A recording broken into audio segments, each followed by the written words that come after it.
Hello intelligence, welcome to Akshay Chopra Maths. बच्चे in today's video we are going to continue the 10th class sample paper of standard level maths provided by CBSE for session 2024-25. We will continue with the section D. Section A, B and C we have done in the previous videos.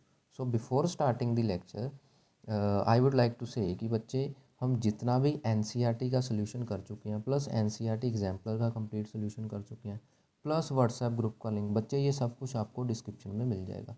So please do visit the description and do not forget to add to the WhatsApp group ताकि वहाँ पर आप अपने doubts वगैरह सब clear कर सको। Okay students, so let's start with the question number 1 of section D. The first question says कि solve the following system of linear equations graphically. इनको ग्राफिकली शो करना है, ग्राफ की ज़रूरत पड़ेगी। x plus 2y equals to 3, 2x minus 3y plus 8 equals to 0। Okay, so let me take a graph first. तो वहाँ पर हम इन इक्वेशंस को सोल्व करते हैं। तो सबसे पहले हम x और y एक्सिस ड्रॉ कर लेते हैं। तो ज़रा ग्राफ का सेंटर देखो कहाँ पर है। आई थिंक हाँ यहाँ पे बन जाएगा, यहाँ पे बन जाएगा। मैं हाँ ठीक है ठीक है ठीक है। तो ये बन जाएगा y एक्सिस के लिए। Wait for a minute. हाँ जी, ये हमने y एक्सिस बना दिया और यहाँ पर हम बना देंगे x एक्सिस। इसके लिए भी इसका सेंटर देख लीजिए। सेंटर हाँ कुछ ये वाला सेंटर बन रहा है, ये ठीक है। तो मैं यहाँ से कंटिन्यू कर रहा हूँ। Yes, and this one. Okay okay students, चलिए अब करते हैं आगे। जहाँ पर दोनों लाइंस आपस में मिलती हैं दैट इज़ कॉल्ड ओरिजिन। ठीक है, उसको क्या बोलते हैं बच्चे? ओरिजिन बोलते हैं। ठीक है, मे बी इस वीडियो में हाँ ठीक दिखाई दे रहा है ना। चलो ठीक है। हाँ जी बच्चे, अब हम इन इक्वेशंस को सोल्व करते हैं। बेटा इक्वेशंस क्या दे रखी है हमें? X plus 2y equals to 3, x plus 2y equals to 3 and second one is 2x minus 3y plus 8 equals to 0। Second equation ये वाली है। ठीक है, तो सोल्व कैसे करना है बच्चे? आपको बताया हुआ कि बस ये आपको एक बॉक्स बनाने की ज़रूरत है, नथिंग एल्स। ठीक है, अगर आप मुझे रेगुलरली फॉलो करते हो तो आपको पता होगा। एक्स वाई और यहाँ पे भी एक बॉक्स बना लेना। ये रहा अपना एक्स और ये रहा अपना वाई। ठीक है, एक्स एंड वाई। अब बच्चे सबसे पहले आप एक्स को ज़ीरो पुट कर दो। जब आप एक्स को ज़ीरो पुट कर दोगे तो ये तो एलिमिनेट हो गया। नाउ क्या बच जाएगा आपके पास? 2y इक्वल्स टू 3, यानी y की वैल्यू क्या आ जाएगी बच्चे? 3/2 विच इज़ 1.5। ठीक है, तो जब आपने x को ज़ीरो पुट करा यू गेट y एज 1.5। अब आप y को ज़ीरो पुट कर दो। जब आप y को ज़ीरो पुट कर दोगे तो सिंपली x इक्वल्स टू 3 बच जाएगा, ये रहा। ठीक है, तो आपके पास दो पॉइंट कौन से आ गए? 0,1.5 और दूसरा पॉइंट कौन सा आ गया? x की वैल्यू 3, y की वैल्यू 0। ओके, अब यहाँ पे देखते हैं बच्चों, x को ज़ीरो पुट करो। जब आपने x को ज़ीरो पुट किया तो आपके पास क्या बच जाएगा? -3y। ये 8 उधर जाके क्या बन जाएगा? -8। माइनस माइनस कैंसिल आउट, तो y कितना आ जाएगा आपके पास? 8/3। ठीक है, जब आप इनको डिवाइड करोगे यू विल गेट 3 2 ज़ार 6 20, ये 2.6 आ जाएगा कुछ। ठीक है, अब y आ गया 2.6। अब y को ज़ीरो पुट कर दो बच्चे। जब हम y को ज़ीरो पुट करेंगे तो ये वाली सारी चीज़ें एलिमिनेट हो गई। तो 2x, ये +8 उधर जाके -8 हो जाएगा। 2x इक्वल्स टू -8 बन गया आपके पास, है ना। तो x की वैल्यू क्या आ जाएगी? -8/2 विच इज़ 4, यानी कि -4। तो x कितना आ गया बच्चे? -4। तो दो पॉइंट्स कौन से आ गए? x की वैल्यू 0 है तो y की वैल्यू 2.6 है, एंड x की वैल्यू -4 है तो y की वैल्यू 0 है। तो ये आपके पास चार पॉइंट्स आ गए। इन चारों पॉइंट्स को प्लॉट करो, अपना ग्राफ बनाओ। तो फर्स्ट पॉइंट इज़ 0,1.5, एक्स 0 है और y 1.5 है। सबसे पहले मैं नेमिंग कर देता हूँ, ये रहा बच्चे। यहाँ पे y होगा 1। ठीक है, यहाँ पे देखना बच्चों, y 1.5 है, यहाँ पर y 2.6 है। मैक्सिमम 2.6 तक जा रहा है तो 3 तक कर दो आप। 1, ये रहा 2 और ये रहा 3। ठीक है, इसी तरह से बच्चे x की value, x maximum 3 and minimum -4 तक जा रहा है। तो आप x क्या कर दो? मैक्सिमम यहाँ पे 1, ठीक है, यहाँ पे आ जाएगा 2 और यहाँ पे आ जाएगा 3, और यहाँ पर x की वैल्यू आ गई -1, ये वाली x की वैल्यू आ गई -2, this is -3 and this is -4। ठीक है, क्लियर है इतना? चलिए, पहला पॉइंट क्या था? 0,1.5, यानी x की वैल्यू 0, y की वैल्यू 1.5। तो ये रहा, ये कुछ यहाँ पे आ जाएगा, ये कुछ यहाँ पे आ जाएगा, ठीक है। x की वैल्यू 0, y की वैल्यू 1.5, ठीक है। दूसरा पॉइंट क्या था बच्चे, x is 3 and y is 0। x की वैल्यू 3 और y की वैल्यू 0 है, ये कुछ यहाँ पे आ जाएगा, x की वैल्यू 3 और y की वैल्यू 0। अब मैं इन दोनों लाइन्स इन दोनों पॉइंट्स को ज्वाइन करके एक लाइन बनाता हूँ। ये वाली बनेगी कुछ इस तरह से, कुछ इस तरह से बन जाएगी, ठीक है। एक वाली लाइन हमारी बन गई ये। अब सेकंड लाइन बनाते हैं बच्चे। ये लाइन क्या थी, x plus 2y equals to 3, line का नाम भी लिख दिया हमने, ओके। अब नेक्स्ट लाइन बनाते हैं बच्चे। x is 0, y is 2.6। जब x को 0 पुट किया तो y 2.6 आ गया, ये रहा 2.5 और यहाँ पे होगा 2.6, ठीक है। x को 0 पुट किया और y आ गया 2.6, ठीक है।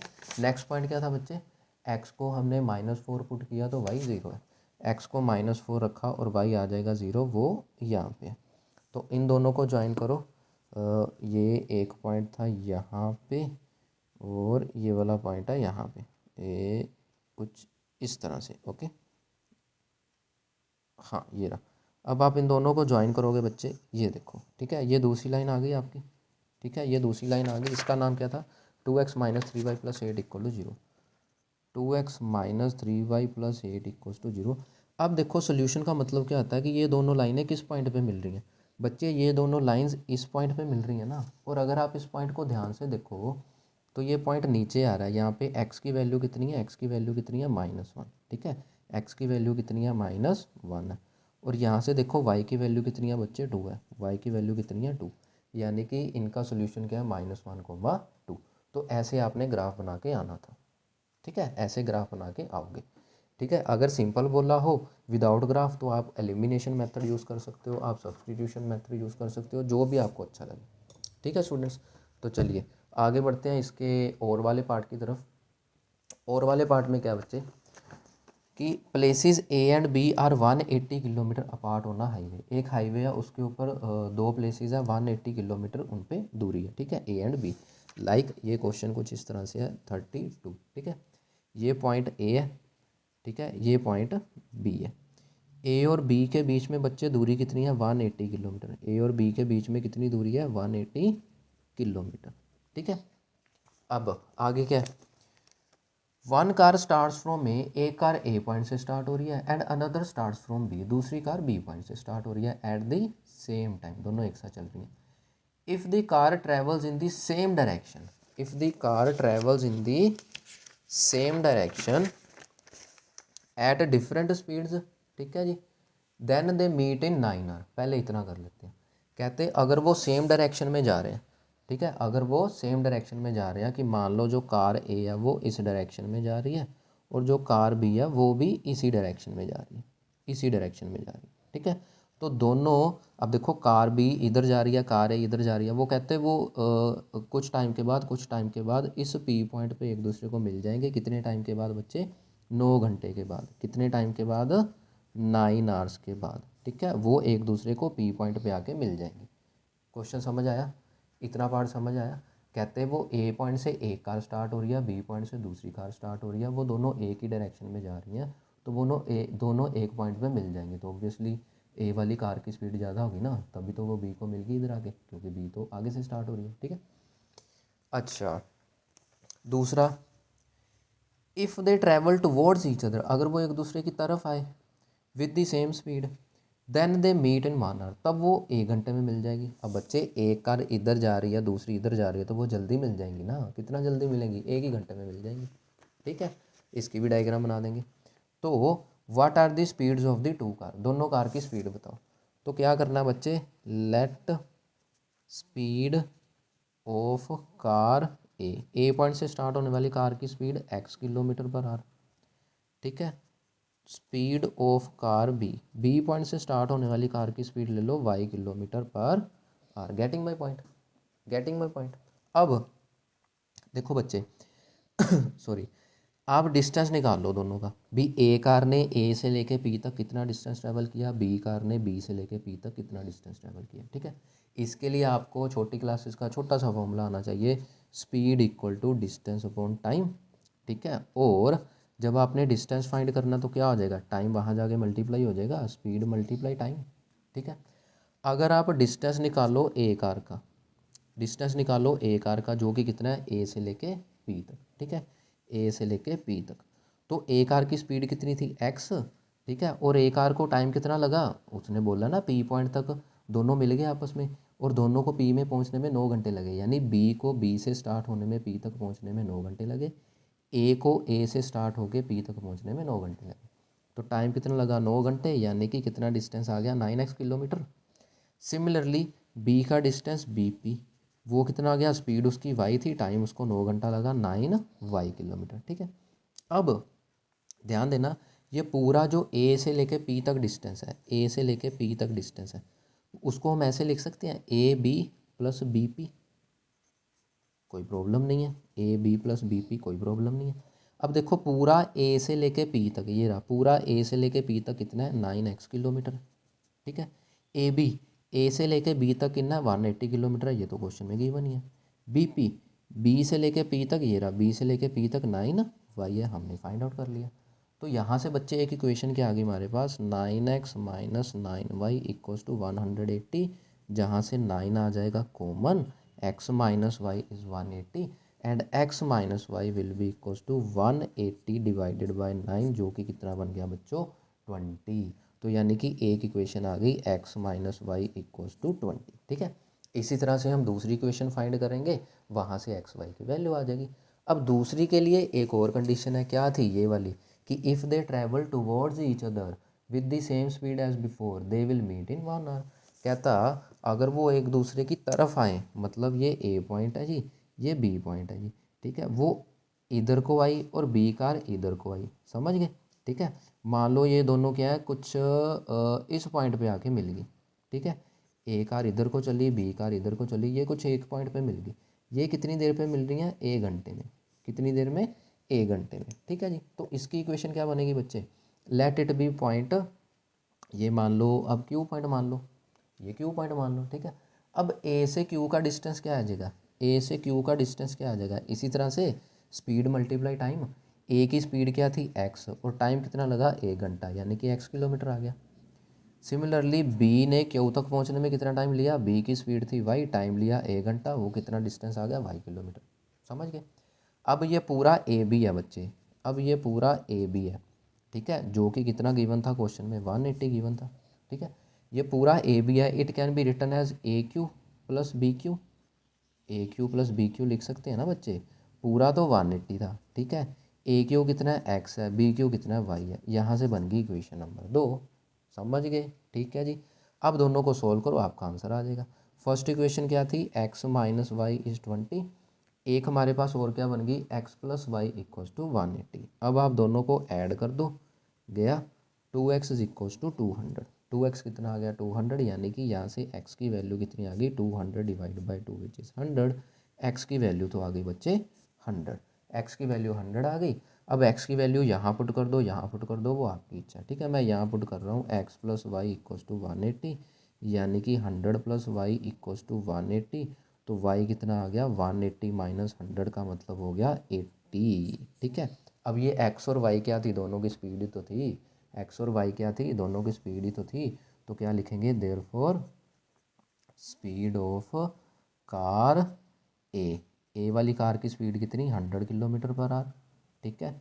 तो स्पीड ऑफ कार बी, ठीक है, कार बी वाले की स्पीड कितनी आ गई, 80 kilometre per our, and your question is finish, ठीक है। अच्छा क्वेश्चन था, इजी क्वेश्चन था, बस आपको ये इक्वेशन बनानी आ जाए इससे, ठीक है, और बनाना भी मुश्किल नहीं है। चलिए अगला क्वेश्चन करते हैं। हाँ जी, next question is 33, prove that the length of the tangents drawn from external point to a circle are equal. ये तो बच्चे आपकी थ्योरम 10.2 है कॉपी की, ठीक है, आपकी जो एनसीईआरटी की बुक है। इट सेज कि prove that length of tangents drawn from external point to a circle are equal, ठीक है। ये मैंने प्रूफ बड़ा अच्छे से करवाया हुआ है, एक बार मैं शॉर्ट में बता देता हूँ, ठीक है। क्वेश्चन क्या था, बच्चे यू हैव अ सर्कल, आपके पास ये एक सर्कल है, उसके एक्सटर्नल पॉइंट से हमने 2 टेंजेंट ड्रॉ किए, इन दोनों की लेंथ क्या होगी, आपस में इक्वल होगी। मैंने इंट्रोडक्शन वीडियो में इसके 2 मेथड से प्रूफ करवाया, एक पाइथागोरस थ्योरम से प्रूफ करवाया, एक 9th क्लास की कॉन्ग्रुएंस से प्रूफ करवाया, ठीक है। मैं उसका लिंक डिस्क्रिप्शन में डाल दूंगा, प्लीज़ अच्छे से देखना, पाइथागोरस वाला थ्योरम तो प्रूफ तो बड़ा ही अच्छा है, ठीक है जी। मैं इससे रिलेटेड ये क्वेश्चन सोल्व कर देता हूँ। Using the above result find the length B C of triangle A B C given that the circle is inscribed in triangle A B C, ये रहा, ठीक है जी। Sides A B C C A are P Q, A B 10 centimetre है बच्चे, ए से लेके B तक यहाँ पूरा 10 सेंटीमीटर है, ठीक है, ये गिवन है। ए क्यू 7 सेंटीमीटर है, मतलब यहाँ से लेके यहाँ तक 7 सेंटीमीटर है। सी क्यू 5 सेंटीमीटर है, यहाँ से लेके यहाँ तक ये 5 सेंटीमीटर है, इतना। ओके, हमें क्या करना बच्चे, लेंथ बी सी, अच्छा बी से लेके सी तक ये पूरी लेंथ फाइंड करनी है, कितनी होगी। ले, ये तो हो गया, ये देखो बच्चे, इतना पोर्शन 7 सेंटीमीटर है, ये थ्योरम प्रूफ तो किया है, एक्सटर्नल पॉइंट से ड्रॉ करने वाले दोनों टेंजेंट की लेंथ इक्वल होगी।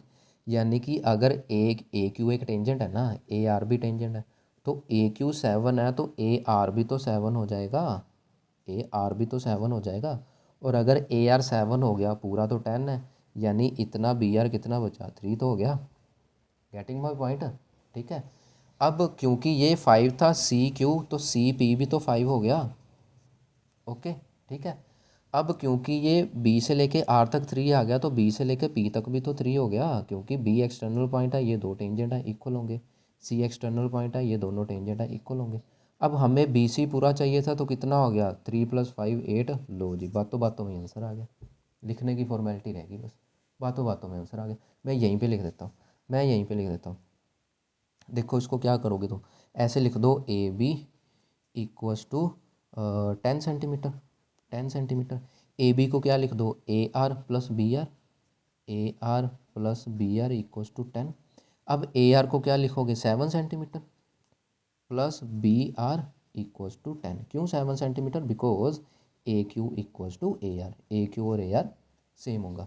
तो यहाँ से बी आर की वैल्यू क्या आ गई बच्चे, 3 सेंटीमीटर, बी आर 3 सेंटीमीटर आ गया। अब बी आर 3 है तो बी पी भी 3 हो जाएगा, B P equals to B R, ठीक है। क्यों, क्योंकि ये हम अभी ऊपर थ्योरम प्रूव करके आए हैं, ये वाली। ओके, तो यहाँ से बी पी भी कितना आ गया बच्चे, 3 सेंटीमीटर, सॉल्व हो गया। अब सिमिलरली बच्चे C Q equal to C P होगा, ठीक है। तो सी पी किसके बराबर हो जाएगा, सी क्यू के, ये भी क्योंकि थ्योरम हम ऊपर प्रूव करके आए हैं। तो सी पी किसके इक्वल हो गया, 5 सेंटीमीटर के। अभी हमें क्या चाहिए, बी सी पूरा चाहिए। सो बी सी को हम क्या लिख सकते हैं, B P plus P C. Paper में भी ऐसे ही लिख के आना, मार्क्स आ जाएंगे। बी पी कितना है 3, पी सी कितना है 5, this is equal to 8 centimetre, which is your answer, ठीक है। पेपर में भी ऐसे ही लिख के आना पूरा, ठीक है। चलो आगे बढ़ते हैं क्वेश्चन नंबर 34 की तरफ। A boy whose eye level is 1.35 metre from the ground, ठीक है। एक बॉय है, उसका आई लेवल का मतलब क्या हो गया, एक तरह की उसकी आप कह सकते हो हाइट ही होगी, ठीक है। Sports a balloon moving with the wind in a horizontal line at the same height from a ground, ठीक है जी। एक ग्राउंड है, एक बॉय है, वो ग्राउंड से देख रहा है एक बैलून को, वो पहले इधर है, फिर वो इधर जा रहा है, वो बैलून को देख रहा है लगातार, बैलून को देख रहा है लगातार, ठीक है। The angles of elevation of the balloon from the eyes of the boy is 60 degree after 12 second. कहता है एक बार तो एंगल ऑफ एलिवेशन 60 डिग्री है, ये वाला, लेकिन 12 सेकंड के बाद the angle of elevation reduce to 30 degree. क्यों, क्योंकि 12 सेकंड के बाद वो हवा की वजह से कुछ इस पॉइंट पे पहुंच गया, तो अभी ये वाला एंगल तो छोटा हो गया ना, ये वाला बड़ा एंगल था 60, ये छोटा हो गया फिर 30 degree. If the speed of wind is 3 metre per second, हवा की स्पीड दे रखी है, then find the height of the balloon from the ground. अब ये पूरा जो ग्राउंड से कितना ऊपर है बैलून, वो हमने फाइंड करना है। क्वेश्चन समझ आया, इसकी मैं डायग्राम बनाता हूँ, डायग्राम बना ली तो क्वेश्चन सॉल्व हो गया, डायग्राम बना ली तो क्वेश्चन सॉल्व हो गया। यहाँ पे बना रहा हूँ मैं 34 की। बच्चे एक स्टूडेंट है, एक 1.3 मीटर उसकी क्या है हाइट है, 1.3 मीटर क्या है उसकी, 1.35 मीटर, ओके।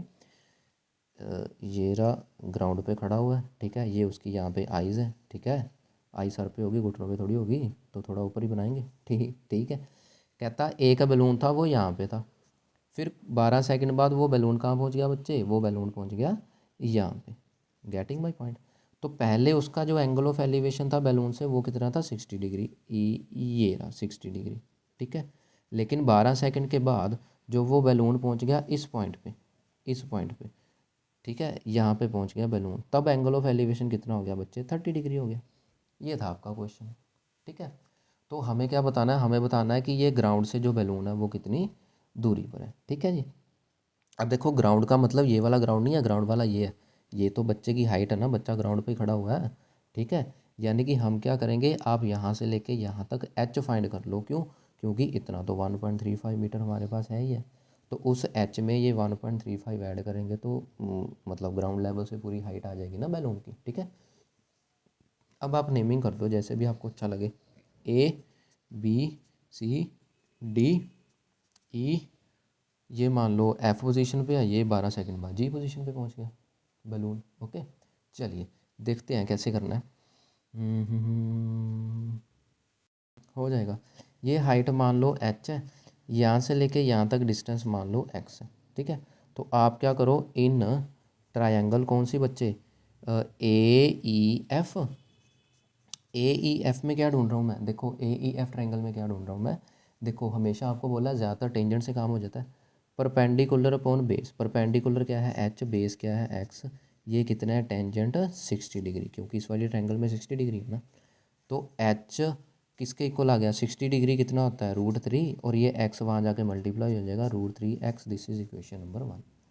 अब आप बड़ी ट्रायंगल पे आ जाओ। बड़ी ट्रायंगल से पहले वहाँ पे ये बड़ी ट्रायंगल में भी मैं क्या करने जा रहा हूँ, ये वाली बड़ी ट्रायंगल जिसमें एंगल है 30 डिग्री, इसमें भी मैं परपेंडिकुलर एच अपॉन बेस लगाऊंगा। लेकिन बेस तो ये पूरा है ना, जिसमें से हमारे पास एक्स तो चलो ठीक है, लेकिन ये ई से लेके डी तक नहीं हमारे पास है। तो पहले हमें ये फाइंड करना पड़ेगा, तब हम इस ट्रायंगल में काम करेंगे, ठीक है।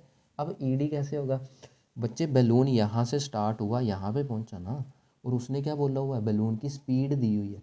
अभी तो हमने यूज़ किया formula speed is equal to distance upon time, ठीक है, जिससे डिस्टेंस की वैल्यू क्या आ जाएगी, स्पीड मल्टीप्लाई टाइम, अभी तो हमने किया, ठीक है।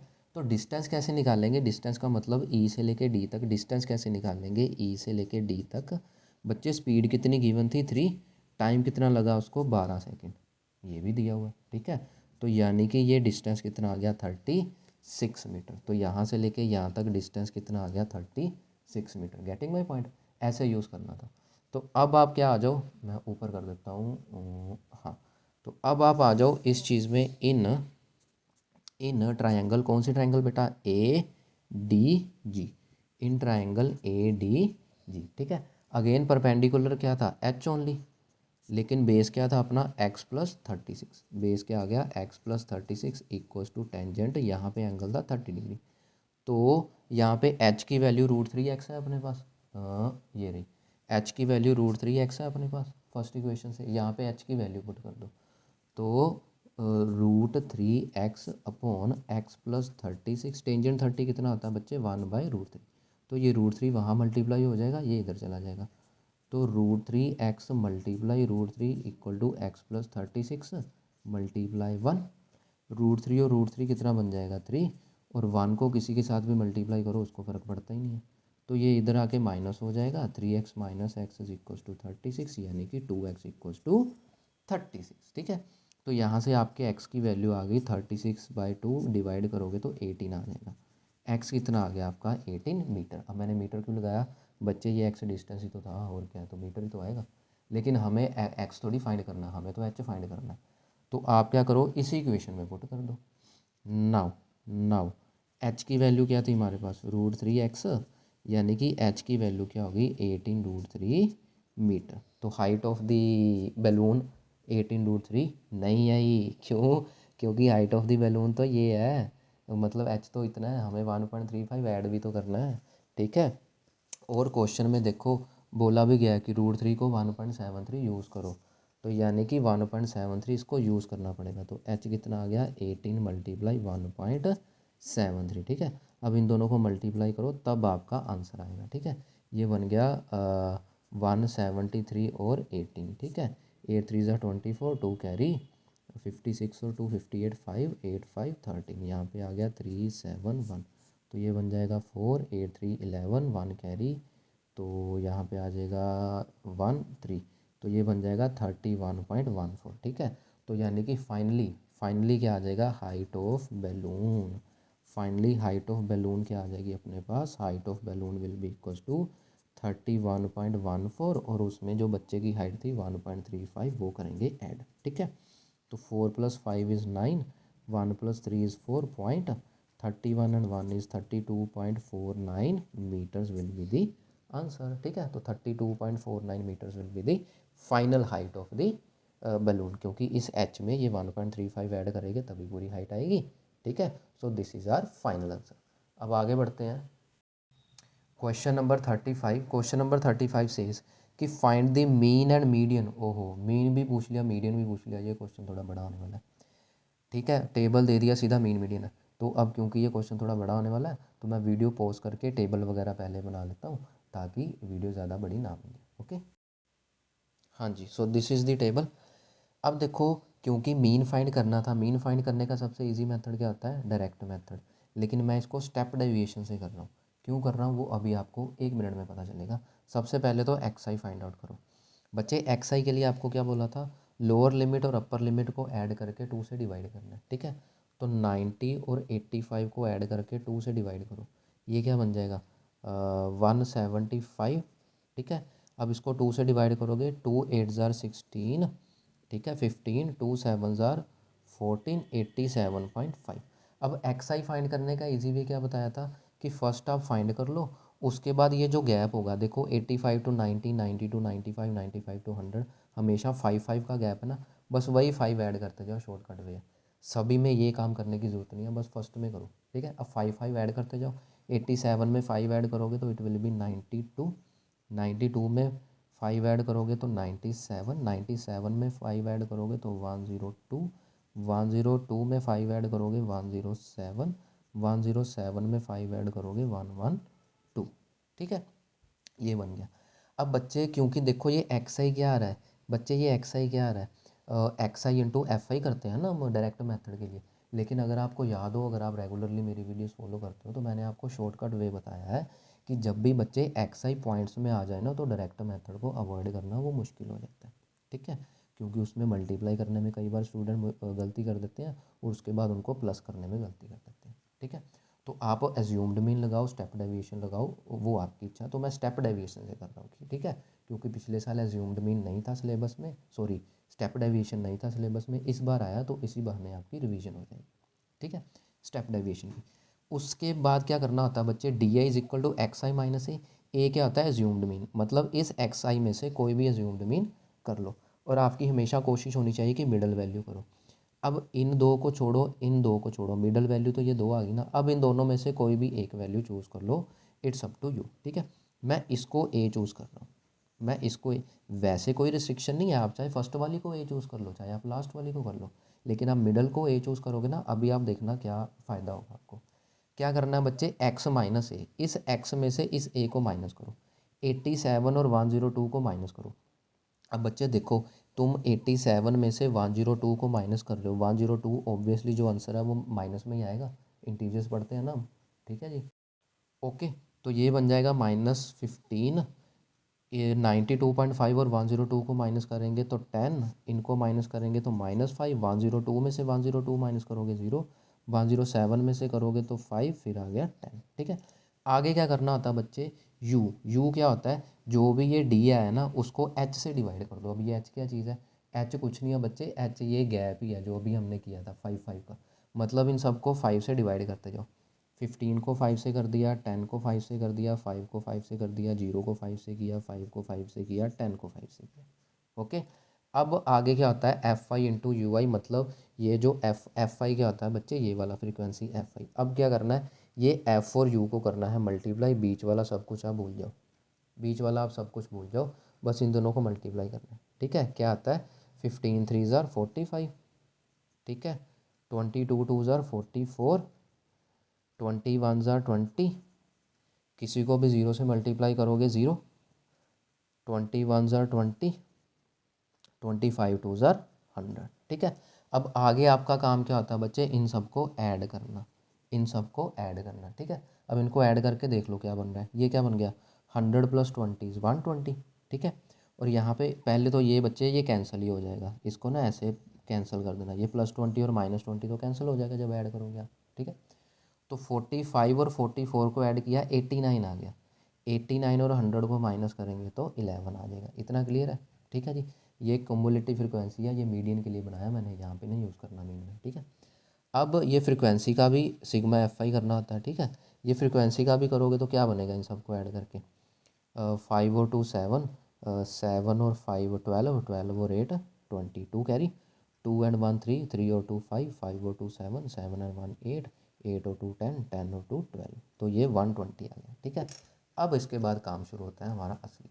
तो बच्चे मीन का फॉर्मूला क्या होता है, मीन का सिंपल सा फॉर्मूला होता है स्टेप डेविएशन में sigma F I multiply U Y, जो कि हमने ये निकाला था अपॉन, अब यहाँ पे जगह नहीं थी, आपने लिखना पूरा ये अकेला ये ई डाल के ना छोड़ना, ऐसे लिखना पूरा, अपॉन सिग्मा एफ आई, इस पूरे को आपने मल्टीप्लाई करना है एच के साथ, ठीक है। और इस पूरे में ये एज्यूम्ड मीन कर देना है ऐड, जो भी ये ए था, ठीक है। बस इसको सोल्व करो, आपका आंसर आ गया, ओके। तो ए क्या था बच्चे 102.5 प्लस ये बन गया 11, ये बन गया 120, उसमें ऐड उसमें मल्टीप्लाई कर दिया 5, ठीक है जी, ओके। तो ये बन जाएगा 5 5 5 2 ज़ार 10, फिर 20, 5 4 ज़ार 20, यानी कि 102.5 प्लस 11/24, इतना आ गया। अब इनको सोल्व करो, आपका आंसर आ जाएगा 102.5 प्लस 11 और 24 को यहाँ पे सोल्व कर दो, ये 11 आ गया, यहाँ पे 0 आ जाएगी, ठीक है जी। 96, ये बन गया 4, ये 10 माइनस 9 आ गया 1, एक 0 और आ गई, वैसे ज़रूरत ही नहीं है, 0.4 ठीक है, 0.4 ठीक है, 0.4 ठीक है, ठीक है, क्योंकि यहाँ पे भी तो पॉइंट के बाद एक डिजिट है, तो ये बन जाएगा 102.9, ओके। लेकिन ये आंसर नहीं है, क्यों, क्योंकि मैंने एक मिस्टेक कर दी, ये देखो बच्चे, इनको मल्टीप्लाई करना था ना, 25 2 ज़ार 50 होता है, ना कि 100 होता है, ठीक है, ये 50 होता है, बात को समझे। तो अब क्या बनेगा ये 45, 44 कितना था 89, माइनस 89 प्लस 50 कितना आ जाएगा, ठीक है, माइनस 89 प्लस 50, तो ये बन जाएगा 39 with the negative sign, okay. 39 with the negative sign, इसका मतलब क्या आ गया, यहाँ पे बनेगा -39, ओके। यहाँ पे भी क्या बनेगा -39/24, तो यानी कि यहाँ पे आएगा माइनस, माइनस में 39 और 24 को कर लो डिवाइड, क्या बनता है, ठीक है, मैं यहाँ पे कर रहा हूँ, 39 और 24 को कर लो डिवाइड, क्या बनता है 240, तो 0 एक ही डिजिट चाहिए हमें, ठीक है। ये 6 में बन जाएगा मुझे लगता है, 9 6 ज़ार 54, 5 सॉरी, हाँ ठीक है, 6 3 ज़ार 18 और 5 23, ठीक है, हाँ ठीक है, तो 0.6 आ जाएगा, ये बन जाएगा 0.6, ठीक है। तो 102 में 0.6 माइनस करो, 102.5 में 0.6 माइनस करो, ये बन जाएगा 9101, तो 101.9 इज़ योर मीन। अब अगेन अगर कैलकुलेशन में मिस्टेक हो तो प्लीज़ कमेंट सेक्शन में ज़रूर बता देना। अब आगे बढ़ते हैं मीडियन की तरफ। मीडियन के लिए क्या था बच्चे, क्यूमुलेटिव फ्रिक्वेंसी।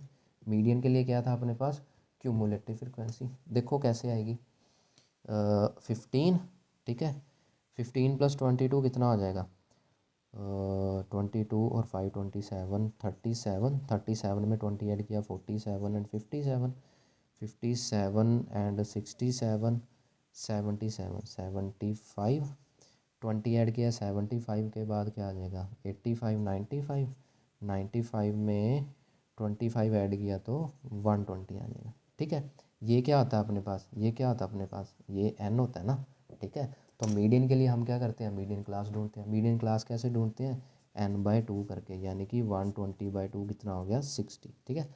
अब हमारा काम क्या होता है, 60 से जस्ट ग्रेटर क्यूमुलेटिव फ्रिक्वेंसी ढूंढो, 60 से ग्रेटर, 60 से ग्रेटर, 60 से ग्रेटर, ये रही बच्चे 75 95 120 सभी 60 से ग्रेटर है, लेकिन जो पहले नंबर पे 60 से ग्रेटर है उसको चूज़ कर लो, यानी कि ये 75। अब इसके कोरस्पॉन्डिंग ये जो अपने पास क्लास आ रही है, यानी कि ये वाली 100 to 105, ये बनती है मीडियन क्लास, ठीक है। तो मीडियन क्लास क्या आ जाएगी, मीडियन क्लास क्या आ जाएगी 100 से 105, ठीक है। तो लोअर लिमिट क्या होगी इसकी 100 होगी, ठीक है। n/2 क्या था अपने पास 60 था, ठीक है। अब हमें क्या चाहिए, कम्युलेटिव फ्रिक्वेंसी। कम्युलेटिव फ्रिक्वेंसी क्या चाहिए होती है, जो मीडियन क्लास आई है ना उससे ऊपर वाली कम्युलेटिव फ्रिक्वेंसी, यानी कि 57। एक हमें चाहिए होती है फ्रिक्वेंसी किसकी, मीडियन क्लास की। मीडियन क्लास की फ्रिक्वेंसी क्या है 18, मीडियन क्लास की फ्रिक्वेंसी क्या है 18। अब बस फॉर्मूला लगाओ, आपका आंसर आ गया। तो median will be equals to L plus n/2 minus CF upon F multiply H, ठीक है जी, मल्टीप्लाई H। अब L क्या था बच्चे, lower limit which is 100, n/2 था 60, कम्युलेटिव फ्रिक्वेंसी थी 57, फ्रीक्वेंसी थी 18, H था 5। ओके चलिए, तो 100 प्लस ये बन गया 3/18 मल्टीप्लाई 5 6, तो इट इज़ 100 प्लस 5/6, इतना आ गया। 5/6 को आप सोल्व कर लो, ये रहा 6, ये रहा 5, जो कि बन जाएगा 50, यहाँ पे आएगा पॉइंट, तो ये बन जाएगा 6 6 6 6 क्या बनेगा 48 यहाँ पे, ठीक है 0.8, तो ये बन जाएगा 220, 6 3 ज़ार 18 अगेन 20, तो ये तो चलता ही रहेगा, यानी कि ये बन गया 100 प्लस 0.83, यानी कि आपका मीडियन क्या आ गया 100.83, ठीक है, मीडियन क्या आ गया 100.83। तो ये था मीन एंड मीडियन का क्वेश्चन। ओके, अगेन कह रहा हूँ अगर कोई कैलकुलेशन मिस्टेक हो तो प्लीज़ ज़रूर बताना। अब नेक्स्ट क्वेश्चन करते हैं, जो इसका और वाला पार्ट था, last question of the video, last question of this section also. The monthly expenditure of milk of 200 family in housing society is given below. बच्चे मंथली एक्सपेंडिचर है दूध का, 200 फैमिली पे सर्वे किया गया, ठीक है जी, मतलब एक महीने का 1000 से 1500 बिल बनने वाली 24 फैमिलीज़ है, नंबर ऑफ़ फैमिलीज़। जिनका दूध का खर्चा 1500 से 2000 आता है वो 40 फैमिली है। जिनका दूध का खर्चा 2000 से 2500 रुपये महीना आता है वो 33 फैमिली है। इसका हमें पता नहीं है, ठीक है। 3000 से 3500 महीने का खर्चा आता है दूध का, ऐसी 30 फैमिली हैं, 22 16 7, ठीक है। Find the value of x, एक तो हमें एक्स निकालना है, ऑल्सो फाइंड द मीन, और मीन भी निकालना है, ठीक है। ये तो डायरेक्ट मेथड से ही हो जाएगा, ठीक है। तो इसका भी मैं पहले टेबल बना लेता हूँ ताकि वीडियो का टाइम बन जाए। हाँ जी, दिस इज़ द टेबल। जल्दी से एक्स आई निकालते हैं क्योंकि पीछे कर लिया था। एक्स आई क्या होता था, दोनों को प्लस करके डिवाइड बाय 2, 100 और 1500, 1000 और 1500 को प्लस करोगे तो 2500 आ जाएगा, ठीक है। इसको 2 से किया, 2 1 ज़ा 2, 2 2 ज़ा 4, 2 5 ज़ा 10, 1250। अब आपको क्या बोला था, एक ही फाइंड करना है, बाकी ये गैप ऐड करते जाएंगे। 1000 से 1500, 1500 से 2000 कितना गैप है 500 का, तो 500 ऐड करते जाओ, ठीक है।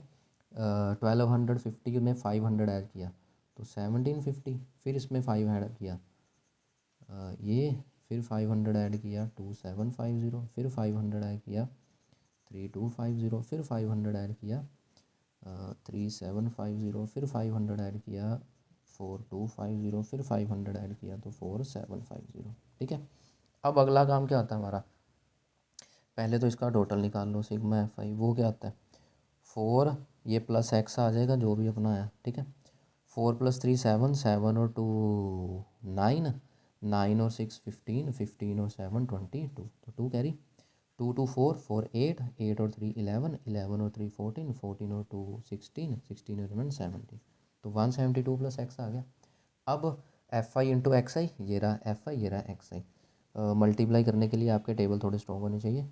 24 5 ज़ार कितना होता है 120, 12 कैरी, 24 2 ज़ार 48, 48 में 12 ऐड किए तो 60, 6 आ गया, 24 और 6 आ गया 30,000 बन गया।